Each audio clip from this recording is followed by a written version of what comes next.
Hello everyone, welcome to my YouTube channel English for excellence. आज हम पढ़ेंगे William Shakespeare का most important romantic comedy as you like it. इससे पहले सभी दोस्तों को जो हमारे साथी हैं जिन्होंने एलटी ग्रेड का पेपर दिया था वो क्वालिफाई हुए हैं, उनके लिए मैनी मैनी कॉन्ग्रेचुलेसन्स। और आगे की पढ़ाई करिए कि अभी मेंस बाकी है। हार कर मत बैठना, अभी ये जीत तभी काफ़ी नहीं है, अभी आपको बहुत दूर तक जाना है। ध्यान रखें, जो भी हमारे साथी प्री एग्ज़ाम क्वालिफाई नहीं कर पाए एलटी ग्रेड का, वो निराश होकर ना बैठें। उनके लिए आने वाले आगामी एग्ज़ाम टीजीटी, पीजीटी, जीआईसी और बिहार में भी बीपीएससी का TRE 4 आ रहा है। बहुत सारे एग्ज़ाम हैं, हार कर ना बैठें। और मिल्टन साहब की एक कोटेशन याद आता है, what the field we lost all is not lost. और एक कोटेशन और लेके आया हूँ कि सक्सेस और failure depends on destiny but not even trying is a failure of character. ध्यान रखें, जो सफल ना हो पाए किसी कारणवश वो महान योद्धा है। हिम्मत बनाए रखिए, आपको सफलता जरूर मिलेगी। बस लगे रहिए, हिम्मत हार कर मत बैठिए। और जो साथी हमारे पास हो गए, एग्जाम क्लियर कर लिया है प्री का, तो वो अपनी मेंस की पढ़ाई में लग जाएं। और जिनका नहीं हो पाया है वो टीजीटी, पीजीटी आगामी जो परीक्षा आने वाली है उनमें एकदम अभी से तैयारी करना शुरू कर दें। तो स्टार्ट करते हैं सेशन को। और आज हम एज यू लाइक इट को पढ़ेंगे। इससे पहले भी हमने एज यू लाइक इट पर वीडियो बनाई है, लेकिन उसमें केवल हमने MCQs कराए थे। आज हम इसका डिस्क्रिप्शन पूरा और इसमें important characters, important theme, Hindi summary और जितने भी इम्पोर्टेंट कोटेशन है आज हम उनको सबको डिस्कस करेंगे। तो बहुत ही इम्पोर्टेंट वीडियो होने वाली है। और अभी तक आपने चैनल को सब्सक्राइब नहीं किया है तो ज़रूर कर लें। हमारा ग्रुप है TGT PGT नाम से व्हाट्सएप पर, और वहाँ से हमारे बहुत सारे साथी हमारे ग्रुप से सिलेक्ट हुए हैं, क्योंकि हमने पूरा LT ग्रेड का जो भी सिलेबस था उसको कंप्लीट कराया था। और बहुत साथियों के कॉल भी आए थे, मैसेज भी आए थे पर्सनली। तो स्टार्ट करते हैं सेशन को। एज यू लाइक इट, इसको लिखा है विलियम शेक्सपियर साहब ने, और इसकी जो डेट है वो अराउंड 1599 और 1600 है। इसका जो सोर्स मिलता है वो मिलता है the play mainly based on Rosalind by Thomas Lodge. ध्यान रखेंगे, ये इसका मेन सोर्स है। इसका जो जॉनरा है वो रोमांटिक कॉमेडी, इसको पेस्टोरल कॉमेडी भी बोला जाता है। इसकी जो मेन सेटिंग है वो रखी गई है ड्यूक फेडरिक्स कोर्ट और द फॉरेस्ट ऑफ आर्डन। इसकी जी मेन सेटिंग है। ध्यान रखेंगे, इसकी जो मेन सेटिंग है। इसकी मेन करेक्टर कौन कौन से हैं? पहला जो करेक्टर है वो है रोजालिंड, जो डॉटर ऑफ ड्यूक सीनियर की बेटी है। इस प्ले की हीरोइन है, अपने आप को भेष बदलती हैं और क्या बनती हैं, ज्ञानी मेड बन जाती हैं। ये ध्यान रखेंगे, ये एक पेपर में पूछा गया क्वेश्चन है। बहुत बुद्धिमान है, बेटी है, and central to the romantic plot. और ज़्यादातर जो प्लॉट है वो इन्हीं के इर्द गिर्द घूमता रहता है। दूसरा करेक्टर है ऑरलैंडो, ये youngest son of sir Rowland de Boys का बेटा है और ये छोटा बेटा है, और प्रेम करता है रोजालिंड से। बहादुर है, रोमांटिक है और सिंसर है बहुत ज़्यादा। ध्यान रखेंगे, ये इसकी डिस्क्रिप्शन है। सीलिया डॉटर ऑफ ड्यूक फेडरिक की बेटी है। सीलिया ये बेटी है, ड्यूक फेडरिक की बेटी है, और लॉयल है, cousin and close friend of Rosalind. Rosalind की बहुत ही कजिन भी है और बहुत ही क्लोज फ्रेंड है। अपने आप का भेद बदलती है और बनती है एलिना। इसका भी पूछा गया है क्वेश्चन, एलिना बन जाती है। नेक्स्ट है ड्यूक सीनियर, ये ड्यूक सीनियर राइटफुल ड्यूक है, फादर ऑफ रोजालिंड, रोजालिंड की पिता है, लिविंग इन द एग्जाइल, और इनको निकाल दिया गया है। इनका जो राजपट वो थी उसको हड़प लिया गया है, और कहाँ रहते हैं, फॉरेस्ट ऑफ आर्डर में रहते हैं। अगला करेक्टर साहब ड्यूक फेडरिक, वो इनका भाई है, younger brother of Duke senior का छोटा भाई है, और यूरोप्स द थ्रोन, और इसने जो राज्य गद्दी है उसको हड़प लिया है। और इस प्ले का क्या है, एंटागनिस्ट एट द बिगिनिंग। शुरुआत में क्या होता है, ये एंटागनिस्ट का काम करता है। नेक्स्ट करेक्टर है डीप बॉय फैमिली के परिवार से आते हैं। कौन कौन से आते हैं? जैसे ओलिवर, ओलिवर जो है वो एक Elder brother of Orlando, Orlando का सबसे बड़ा भाई है। और initially cruel but later repents, और शुरुआत में वजह से क्या होता है, क्रूल होता है और बाद में पछतावा करता है, सभी भाई मिल जाते हैं। दूसरा जो भाई है वो जैक्स डी बॉय है। इस नाम के दो करेक्टर है, बस स्पेलिंग का फर्क है, यहाँ आपकी सी आती है उसमें सी नहीं आती है, ध्यान रखेंगे। ये डी बॉयज है, जो बीच का भाई है, appears near the end of the play, केवल अंत में दिखाई देता है। नेक्स्ट कैरेक्टर है सर राउलैंड डी बॉयज, इन तीनों का पिता है, फादर ऑफ ऑर्लैंडो, ओलिवर और जैक्स का पिता है। Loyal friend of Duke senior, Duke senior का सबसे अच्छा साथी है, दोस्त है। और mention not alive in the play, इसमें मेंशन नहीं किया गया है। फॉरेस्ट करेक्टर है, जंगल में रहते हैं। पहला करेक्टर है आपका जैक्स, ये बहुत इंपॉर्टेंट है, इसकी बहुत फेमस कोटेशन भी दी गई है। All the world's are stage and all the man and women merely players, तो इसी की कोटेशन को हमने दिया है, बहुत इंपॉर्टेंट कोटेशन है इसकी। ये मेलंकोलिक लॉर्ड है, इधर रखेंगे, ये मेलंकोली है। Famous for the speech all the world's is a stage. दूसरा जो करेक्टर है वो टच स्टोन है, ये भी बहुत प्रोमिनेंट करेक्टर है इस प्ले का। कोर्ट फूल है और प्रोवाइड्स कॉमिक रिलीफ और मैरिज ऑड्री, ऑड्री से शादी करता है, ध्यान रखेंगे, ऑड्री से शादी करता है। नेक्स्ट करेक्टर है ऑड्री, अ सिंपल सेफर्ड्रेस है, ये एक गलरिया ने है। लव्ड बाई टच स्टोन, और टच स्टोन इसको प्रेम करता है, शादी भी हो जाती है। अगला करेक्टर है कुरीन, ये बहुत इंपॉर्टेंट है, ये ऐसे माइनर करेक्टर पेपर में पूछे जाते हैं। ये काइंड ओल्ड सेफर्ड है, ये क्या आपका ओल्ड सेफर्ड है, ध्यान रखेंगे, ओल्ड सेफर्ड है। नेक्स्ट है आपका सिलिबियस, ये सेफर्ड है, डीपली लव विद फीब, और फीब नाम की एक फीमेल करेक्टर है, उससे प्रेम करता है। फीब ए प्राउड सेफर्ड्रेस है, fall in love with Ganymede, और गैनीमेड से प्यार करने लगती है। जो गैनीमेड है वो कौन है, उसी रोजलिंड है, ध्यान रखेंगे, वो उसका भेष बदला हुआ है, वो रोजलिंड है जो गैनीमेड के भेष में घूम रही है जंगल में। कुछ साहब माइनर करेक्टर हैं, जैसे चार्ल्स कोर्ट रेसलर है, Le Beau courtier in Duke Frederick का कोर्ट है। एडम, ये ध्यान रखेंगे, एडम ये भी इंपॉर्टेंट है। Faithful old servant of sir Rowland का बहुत ही ज्यादा वफादार क्या है, नौकर है। लॉयल टू ऑर्लैंडो, और ऑर्लैंडो के साथ रहता है, इसी का नौकर है। आप देखेंगे इसकी स्टोरी में क्या क्या होता है। आपने करेक्टर सही से देख लिए होंगे, कौन कौन से करेक्टर हैं, आप पूरी स्टोरी को अच्छे से समझेंगे।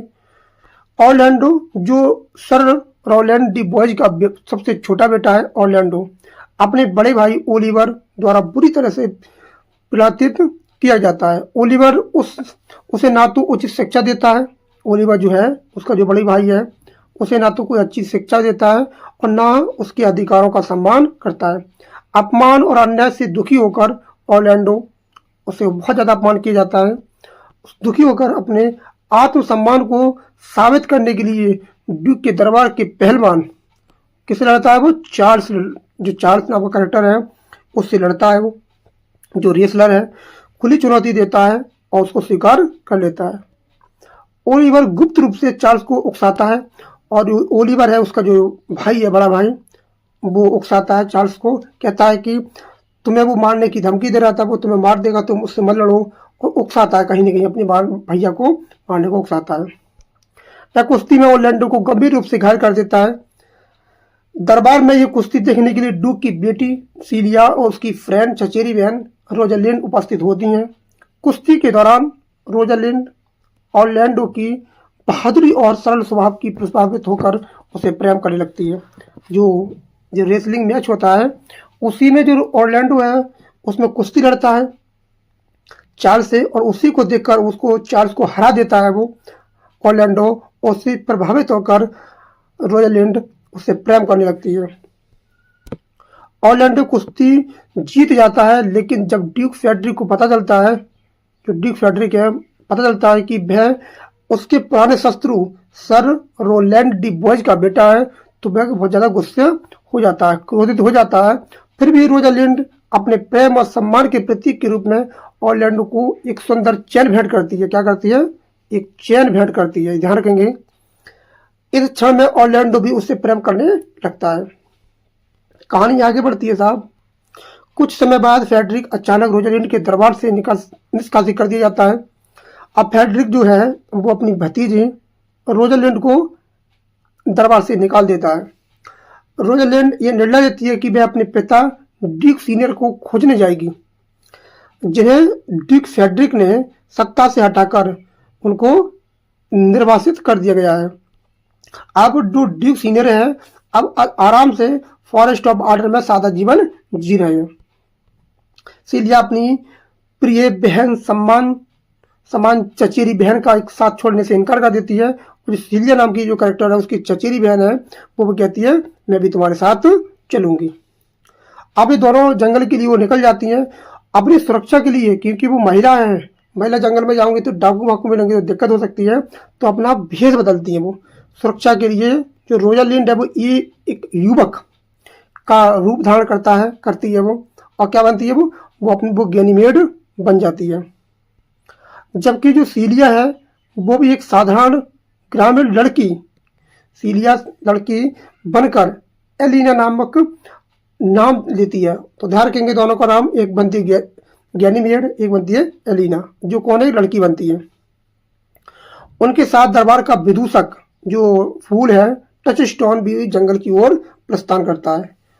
जो फूल है उसको साथ जाता है वो। उधर ऑरलैंडो भी अपने भाई की साजिशों से डरकर अपने वृद्ध और वफादार सेवक एडम के साथ घर छोड़ देता है। उधर रोजालिंड को उसके चाचा ने बाहर निकाल दिया है, उसके साथ सीलिया भी जा रही है।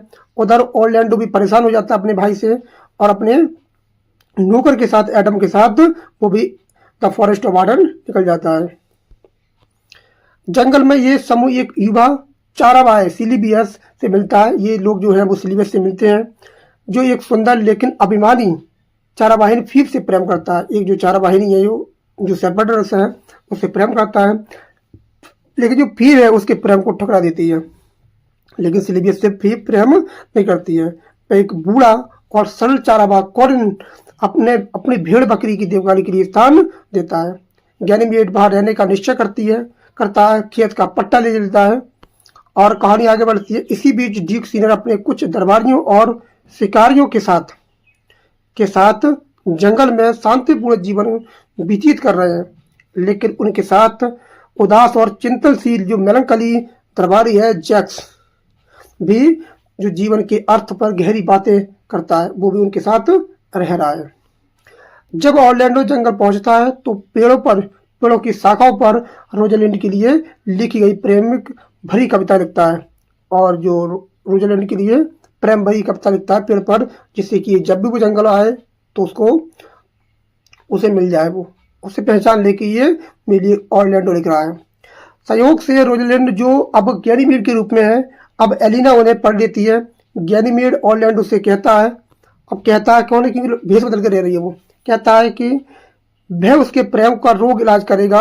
वह उससे कहता है कि रोजालिंड समझकर प्रेम प्रस्ताव करें। इस अभिनय के माध्यम से उनका प्रेम और गहरा हो जाता है। उधर टच स्टोन एक ग्रामीण लड़की ऑड्री से मोहित हो जाती है और अपने पुराने प्रेमी विलियम को छोड़ देती है। एक इसमें कैरेक्टर विलियम भी है, ध्यान रखना। विलियम को छोड़ देती है। कहानी और जटिल हो जाती है। अब ओलिवर अपने भाई की खोज में जंगल आता है। जो बड़ा भाई है ऑरलैंडो का भाई, अब वो जंगल आता है। एक दुर्घटना में वह खतरे में पड़ जाता है, लेकिन ऑरलैंडो उसकी जान बचा लेता है। एक जो शेरनी होती है वो उस पर हमला कर देती है और ऑरलैंडो अपनी जान पर खेलकर अपने भाई को बचा लेता है। इस घटना में ओलिवर का हृदय परिवर्तन हो जाता है, वह पश्चाताप करता है और बाद में एलिना से प्रेम में कर लगता है। एलिना बन कर रह रही है, जो कौन है? सीलिया है। अब ऑरलैंडो गैनीमेड को अपनी चोट की कहानी सुनाता है और रोजालिंड अपने प्रेम को छिपा नहीं पाती है और मूर्छित हो जाती है।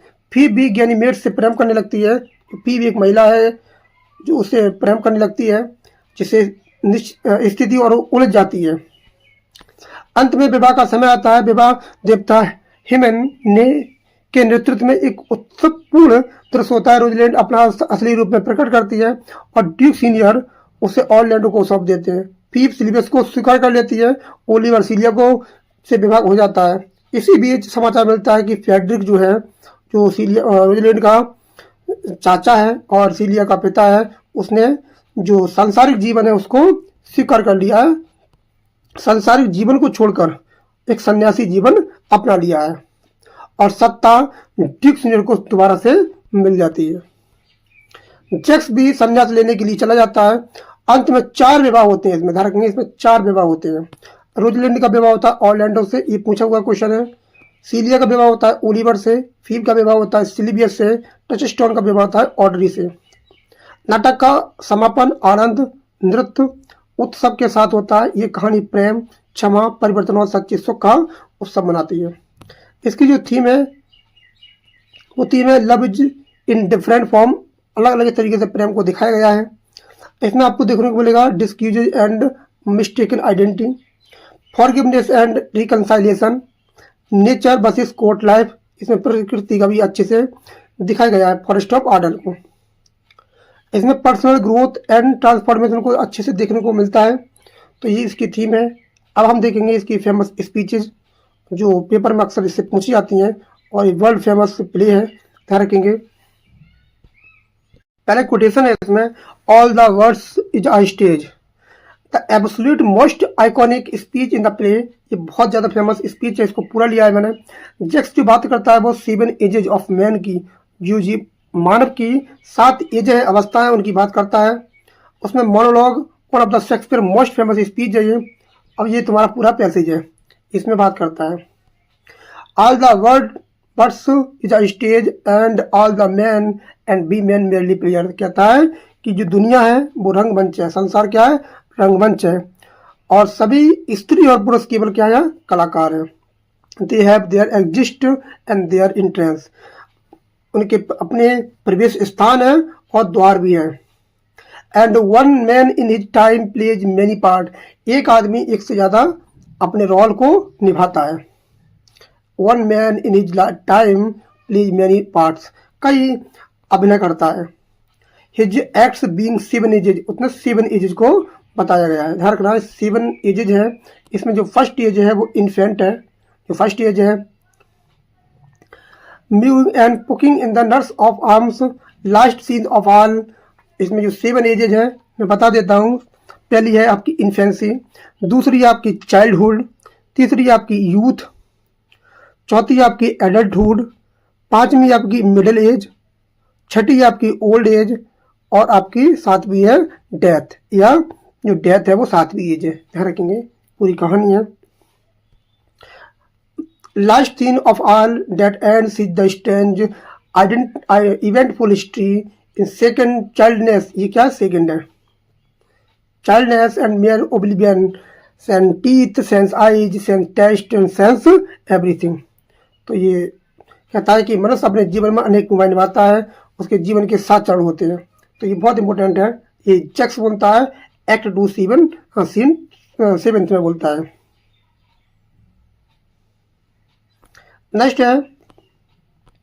नेक्स्ट कोटेशन है, the fool doth think he is wise but the wise man knows himself to be fool. ये भी बहुत फेमस है, टचस्टोन एक्ट 5 सीन में बोलता है। मूर्ख व्यक्ति स्वयं को बुद्धिमान समझता है, परंतु बुद्धिमान व्यक्ति जानता है कि वह मूर्ख है। जो मूर्ख व्यक्ति होता है वो अपने आप को हमेशा बुद्धिमान समझता है, लेकिन जो बुद्धिमान व्यक्ति होता है वो जानता है वो तो मूर्ख ही है। ये क्या टचस्टोन एक्ट 5 सीन 1 में बोलता है। नेक्स्ट है, sweet are the uses of adversity, बहुत फेमस है। इसका तो पेपर में ग्रामर में भी पूछता है ये वाला। Sweet are the uses of adversity which like the toad ugly and venomous wears yet is precious jewel in his head.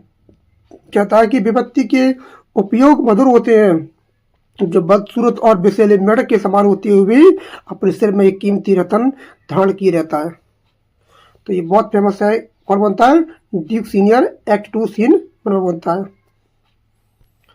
Next quotation है, do you know not now I am a woman when I think I must speak.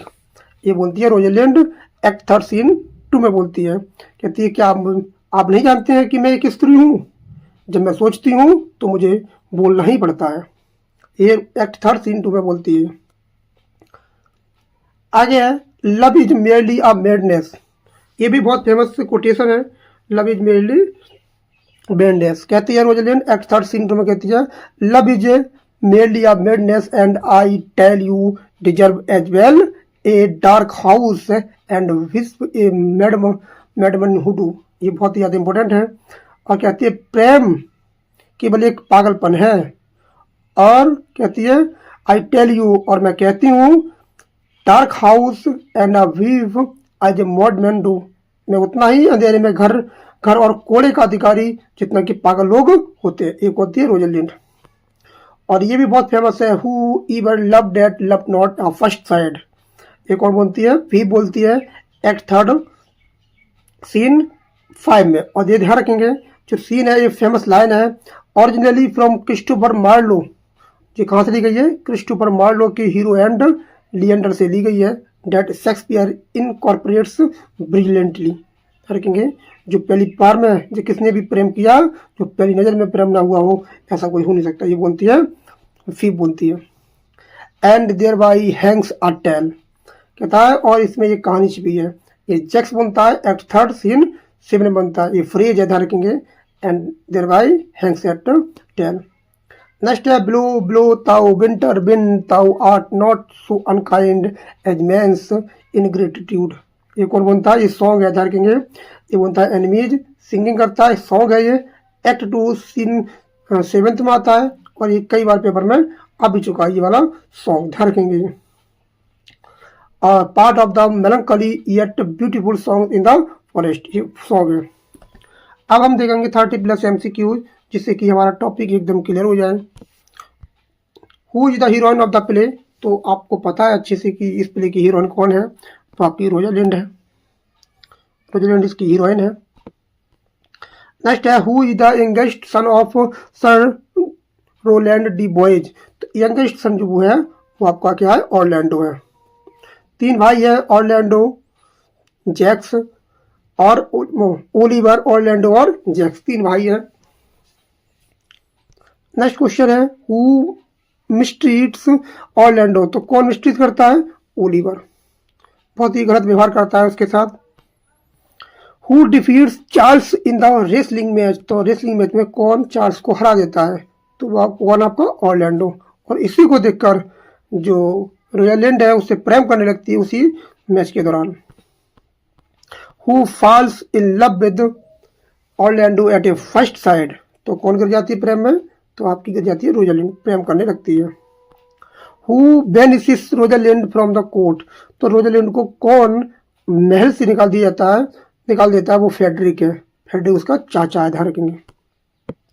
डूक Frederick unfairly banishes Rosalind because he sees her as a threat. Where does Duke senior live in exile, जब उनको देश निकाला दे दिया गया है तो कहाँ रहते हैं वो? फॉरेस्ट ऑफ आर्डर में रहते हैं। इंपॉर्टेंट क्वेश्चन है, इसको ध्यान रखेंगे। व्हाट डिस्क्यूज डज रोजालिंड टेक, तो क्या बन जाती है वो? गैनीमेड बन जाती है। गैनीमेड बदल जाती है, अपने आप को भेष बदल लेती है। What name does Celia adopt in the disguise, तो जो सीलिया का बनती है? एलिना बनती है, ध्यान रखेंगे, एलिना बन जाती है। Who accompanies Rosalind and Celia to the forest, और इन दोनों के साथ कौन जाता है? टचस्टोन जाता है। ये क्या है? फूल है। Who is Orlando's loyal old servant, वो कौन है? एडम है। ये बहुत ज्यादा इंपॉर्टेंट है, Adam. Who is the melancholy philosopher in the forest, तो कौन फिलोसोफर है मेलंकली? जैक्स है, ध्यान रखेंगे, जैक्स है, मेलंकली है। Who constantly declares his love for Phebe, तो कौन फीब के लिए करता है वो? सिलिबियस, वो उसको क्या कर देती है? रिजेक्ट कर देती है। Who reject Silvius at first sight, तो सिलिबियस को कौन रिजेक्ट करती है? वो फीब से रिजेक्ट कर देती है। Who rights love poems and Hanks them on tree, जो पेड़ पर टांग देता है वो लिख रहा है ऑरलैंडो, अपनी प्रेम की कहानी लिखता है, रोजालिंड के लिए लिखता है। Who pretends to cure Orlando of his love, तो कौन है वो? गैनीमेड है। कौन है? गैनीमेड है, जो प्रिटेंड करती है ऑरलैंडो को। Who is actually Ganymede, Ganymede कौन है? वो आपकी रोजालिंड है, ध्यान रखेंगे वो रोजालिंड है जो भेष बदलकर रह रही है जंगल में। Who falls in love with Ganymede, तो गैनीमेड जो एक लड़का बनकर रह रहा है, जो गैनीमेड कौन है?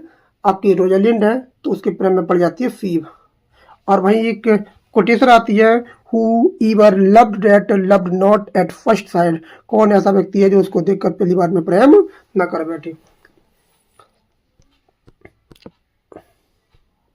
नेक्स्ट है, who is the old shepherd in the forest, तो ओल्ड शेफर्ड कौन है इसमें? ये भी इंपॉर्टेंट है, कॉरिन है इसका ओल्ड सर्वेंट, शेफर्ड है, कलरिया है। Who is Audrey in love with, तो किससे प्रेम करती है? वो टच स्टोन से प्रेम करने लगती है, शादी भी उसी से कर लेती है उसी से। Who abandons Williams because of her love, तो किसे छोड़ देती है वो छोड़ देती है ऑडरी। नेक्स्ट क्वेश्चन है, who saves Oliver's life in the forest, कौन बचाता है उसकी लाइफ को? वो बचाता है उसका भाई Orlando. What happens to Oliver after being saved, तो क्या होता है? वो हृदय परिवर्तन हो जाता है, ही रिपेंट्स एंड रिफॉर्म, वो उसका बदलाव हो जाता है। Who falls in love with Celia Aliena, तो कौन उसके प्रेम में पड़ जाता है? वो पड़ जाता है Oliver. Who delivers the famous speech all the world's is a stage, तो ये कौन बोलता है? जैक्स बोलता है, जो कौन है? मेलंकली कैरेक्टर है। नेक्स्ट है, who leads the marriage ceremony at the end, तो कौन गाती है? वो हिम। How many marriages take place at the end of the play, तो कितनी शादी होती है इसमें? 4 शादी होती हैं इसमें। ये भी इंपॉर्टेंट क्वेश्चन है। रोजालिंड की ऑरलैंडो से, सीलिया की ओलिवर से, फीब की सिलिवियस से, टचस्टोन की ऑडरी से शादी हो जाती है। What does Duke Cedric eventually do, तो क्या करता है वो एक हर्मिट बन जाता है और सांसारिक जीवन को छोड़कर सात्विक जीवन को अपना लेता है। नेक्स्ट है, who restores order and harmony in the end, तो कौन है? वो रोजालिंड है। लास्ट क्वेश्चन है इसका, तो what is the central theme of the play, तो इसकी थीम क्या है? इसमें लव एंड फॉरगिवनेस देखने को मिलती है। तो ये हमारे 30 क्वेश्चन थे। As you like it complete होता है, और कोई भी डाउट हो तो कमेंट में जरूर बताएं। कोई भी क्वेश्चन समझ में नहीं आ रहा है और बस पढ़ते रहें, खुश रहें, और चैनल को अभी तक सब्सक्राइब नहीं किया जरूर कर लें, और वीडियो को लाइक शेयर जरूर करें। तो मिलते हैं कल नेक्स्ट टॉपिक के साथ। Thanks the Lord for watching this video. Thank you everyone, have a nice day.